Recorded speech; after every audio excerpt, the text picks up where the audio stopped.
인트로조에 대한 기업 분석입니다.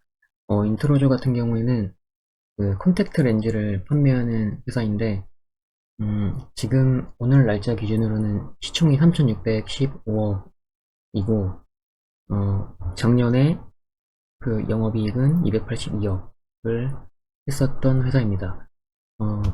아래 그 지금까지의 재물을 보게 되면은 매출이 20년 코로나 때를 좀 제외하고는 그래도 좀 꾸준하게 오르는 모습을 보여주고 있고요. 그에 따라서 영업이익이나 경기순이익도 뭐 일정하게 좀 나오는 수준을 알 수가 있습니다.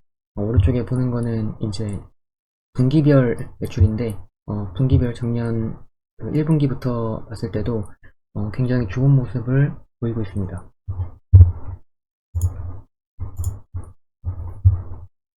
인터로즈가 판매하는 콘택트 렌즈의 대부분은 소프트 렌즈를 판매하고 있는데, 우리가 잘 알고 있듯이 소프트 렌즈 같은 경우에는 좀 부드럽고 마찰력이 낮아서 좀 착용감은 좋은데, 반대로 산소 투과율이 좀 낮은 단점이 있는 그런 렌즈이고요. 이와는 반대로 이제 하드 렌즈 같은 경우에는 산소 투과율이 우수해서 좀 장기간 사용이 가능한 장점이 있는데, 또 이건 반대로 단점이 소프트 렌즈보다는 착용감이 불편한 그런 단점을 가지고 있습니다. 그래서 여기서 보이는 하이드로겔이라고 하는 게 소프트 렌즈를 말하는 것이고요. 밑에 보는 실리콘 하이드로겔은 그 실리콘이 하드 렌즈를 말하는 건데, 실리콘과 하이드로겔을 좀 장점을 혼합해서 그 소프트 렌즈에 비해서 산소 투과율은 좀 높아진 형태, 그리고 하드 렌즈보다는 좋은 착용감을 가지고 있는 좀 개선된 렌즈입니다. 보시면은 그 매출의 한 84%를 그 소프트 렌즈가 차지하는 걸 볼 수가 있고요. 아래 실리콘 하이드로겔은 신제품으로서 점점 매출이 조금씩 발생해서 올라오는 모습을 알 수가 있습니다. 밑에 거는 이제 판가에 대한 내용인데요.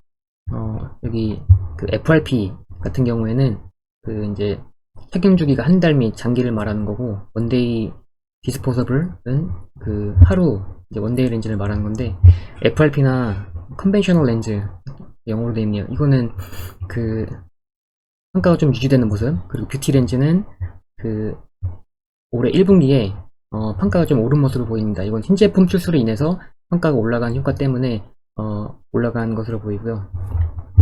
원데이 렌즈도 마찬가지로 좀 유지되는 모습을 알 수 있습니다.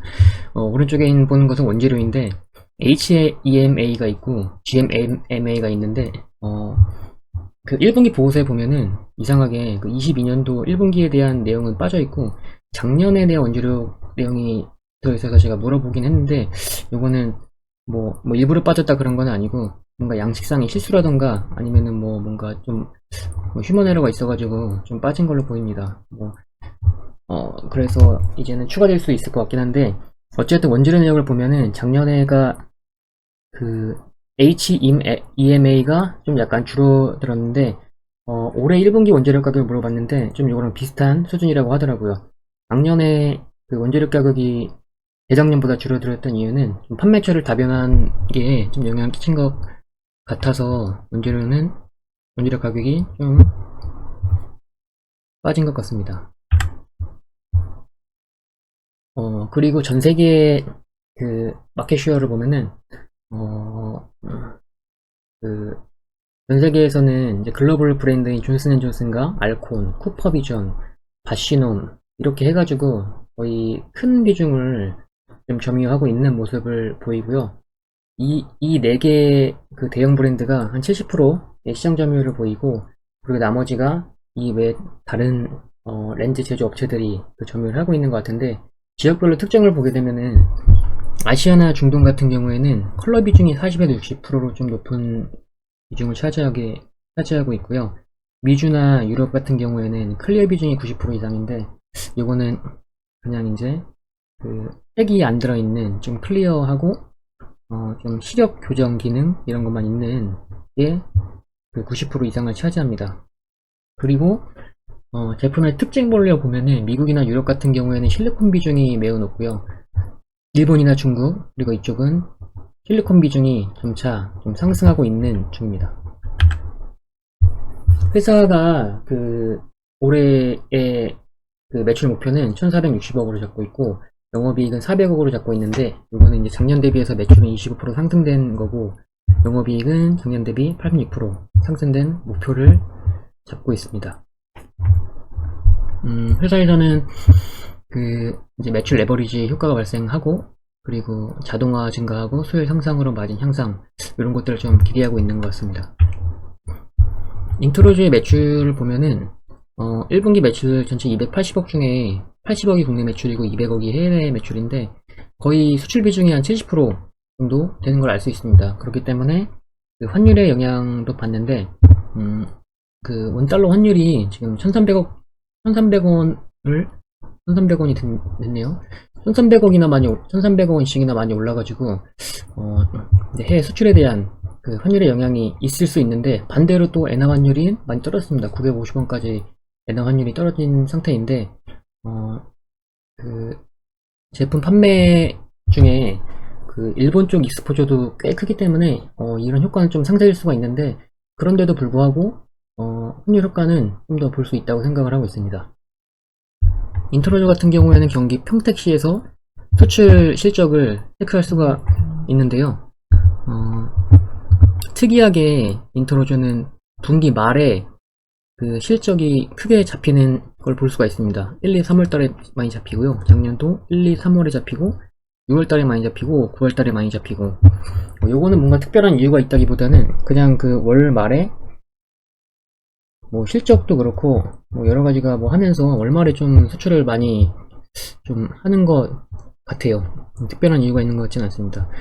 그런데 어쨌든 간에 그 전체적으로 보면은 그 1분기, 2분기, 3분기, 4분기 갈수록 점점 더 그 매출이 늘어나는 형태를 보이고 있고요. YOY로 봤을 때는 4월달에 12.6% 증가를 했고 5월달에는 99.2%가 증가를 했습니다. 그리고 MOM으로 그 4월과 1월을 비교했을 때는 40% 정도 올랐고 5월이 2월이랑 비교했을 때는 30% 증가했는데 이 중간치인 35%를 6월달로 좀 예상을 해도 좀 큰 폭수로 매출이 늘어날 수 있을 거라고 생각하고 있습니다. 요거는 그 지금 상공장이 만들어져서 가동 중인데 거기서 물량이 많이 올라오고 수익 올라오고 이렇게 되면은 점점 더 늘어나는 모습을 보일 수 있다고 생각을 합니다. 그래서 지금 2분기보다는 또 3분기보다는 4분기가 좀 좋아지는 모습을 좀 볼 수 있을 것 같습니다. 그리고 그 국내 비중이 30%라고는 하지만 수출 비중이 잘 나오더라도 국내 판매가 안 되면은 어느 쇼크가 날 수가 있는데 국내 판매도 지금 꾸준하게 잘 되고 있다고 하니까 앞으로 올해의 모습도 괜찮을 거라고 생각을 하고 있습니다. 인터넷의 가동률인데 가동률이 70에서 80, 84로 점점 올라오는 모습을 보여주고 있고요. 그리고 의료기기의 특성 중에 하나는 이게 그 눈에 부착을 하는 제품이기 때문에 각각 그 국가별로 안정성 기준이 있고 또 그걸 통과해야 제품을 판매할 수 있는 그런 형태를 보이고 있는데 그래서 지금 신제품인 실리콘 하이드로겔 같은 경우에는 23년에 미국 FDA 통과 목표로 사업을 추진을 하고 있습니다. 재무적 특성을 보게 되면은 재고자산이 비중이 큰 편인데 거의 분기 매출에 그 상응하는 정도로 재고자산을 가지고 있는데요. 이거는 렌즈의 특성상 도수나 컬러에 따라서 재고를 다양하게 보유하고 있어야 되기 때문에 재고를 많이 보유를 하고 있는 것이고요. 예를 들어서 하나의 도수라고 하더라도 그것 따른 색상이 좀 여러가지 수식계일 수가 있기 때문에 재고자산을 항상 가지고 있습니다. 현금 흐름은 안 좋은 모습을 보이는데요.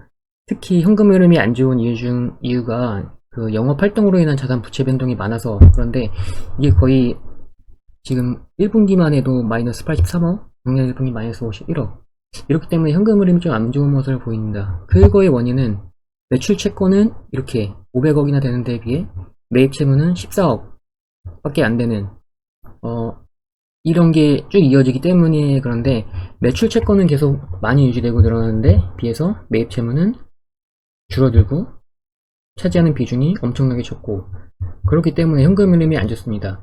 이 안 좋은 현금 흐름의 원인은 국내 유통 구조 때문에 그런데요. 국내에서는 렌즈 판매를 무조건 안경원을 거쳐서 해야 되기 때문에 안경원이 갑이 될 수밖에 없습니다.